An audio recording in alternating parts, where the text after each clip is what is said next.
अटकलें लगाई जा रही हैं कि झारखंड के पूर्व मुख्यमंत्री चंपाई सोरेन वफादारी छोड़कर बीजेपी में शामिल हो सकते हैं। रविवार को उनकी दिल्ली की नवीनतम यात्रा ने अफवाह को और हवा दे दी है। चंपाई सोरेन ने कथित तौर पर पिछले रात कोलकाता में भाजपा नेता शुवेंदु अधिकारी से मुलाकात भी की। कहा गया है कि जुलाई में हेमंत सोरेन के जेल से रिहा होने के बाद चंपाई मुख्यमंत्री पद छोड़ने के इच्छुक नहीं थे, लेकिन अब वह राजनीतिक विकल्प तलाश रहे हैं। खबरों के मुताबिक वह भाजपा के शीर्ष नेताओं से मुलाकात की मांग कर सकते हैं। सूत्रों के अनुसार 6 विधायक और उनके निजी कर्मचारी चंपाई सोरेन के साथ हैं, जिससे राजनीतिक पुनर्गठन की अटकलें तेज हो गई हैं। हालांकि उन्होंने कहा था कि वह निजी काम से दिल्ली में है। शुभेंदु जी से मुलाकात हुई आपकी? ये नहीं, हमें भी किसी से मुलाकात नहीं हुआ है। जब हमारा कार्यक्रम ही हम नहीं बना है तो कार्यक्रम बनेगा तभी ना। कलकत्ता आप किस लिए गए थे? चलिए दिल्ली तो आप निजी काम से आ गए, कलकत्ता किस लिए गए थे? कलकत्ता से तो यहाँ आया हम। हाँ, वहाँ क्यों गए थे आप? वहाँ भी आप लोग देखिए, हमें भी अपना काम में आया है, निजी काम में आया है, बाद में हम बताएंगे। एक सवाल क्या आप झारखंड मुक्ति मोर्चा में रहेंगे या आगे की बात हो सकती है? आप क्या रहेंगे कि नहीं? सवाल है, आप ऐसे ही सवाल करता है भाई। हम बोल दे जहाँ पर है वहीं पर हम है।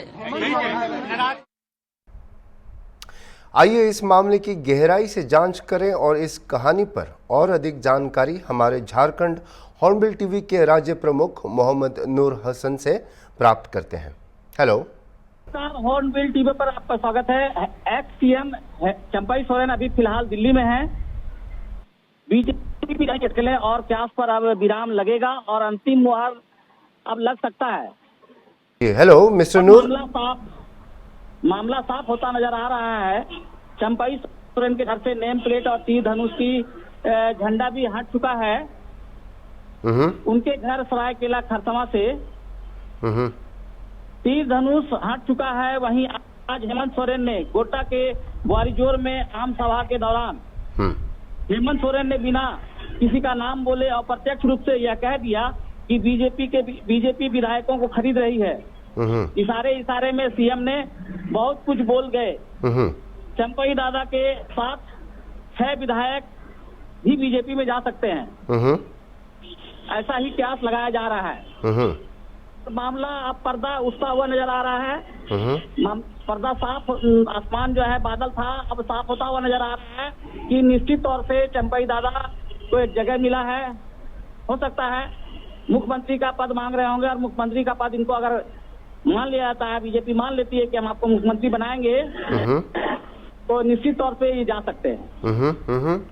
ऐसा ही कुछ घटना पिछले दिनों जीतन राम मांझी बिहार में हुआ था और बिहार के तर्ज पर झारखंड में भी ऐसा माहौल बनने का अंदाजा लग रहा है।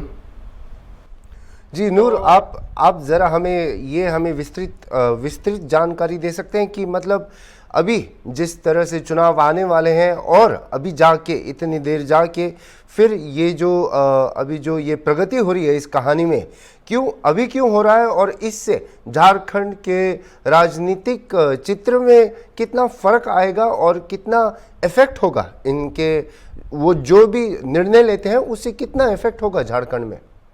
अभी हम चंपाई दादा के घर के बाहर खड़े हैं और हम आपको बता दें पिछले दिनों अभी कुछ दिन पहले ही लोकसभा का चुनाव हुआ था और झारखंड का ये फितरत रहा है कि यहाँ पे जब चुनाव होता है कुछ नए बातें होती है और कुछ लोग सीता सोरेन और कुछ लोग बीजेपी में पहले भी जा चुके हैं।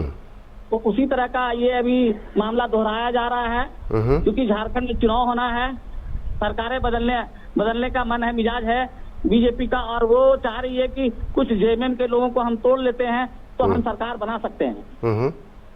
तो इसलिए अभी ये प्रयास किया जा रहा है।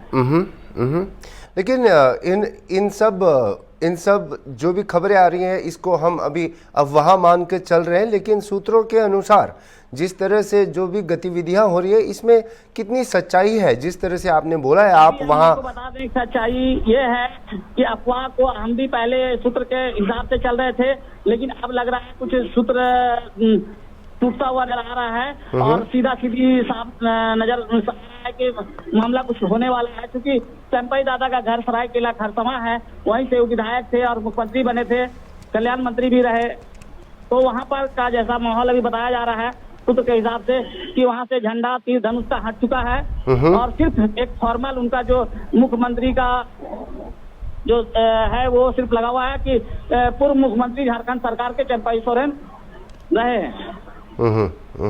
बाकी झंडे हट चुके हैं वहां से। जी जी नूर, आपके विस्तृत जानकारी के लिए बहुत धन्यवाद और इस खबर पर जितने भी अपडेट होंगे हम आपसे और अपडेट लेते रहेंगे।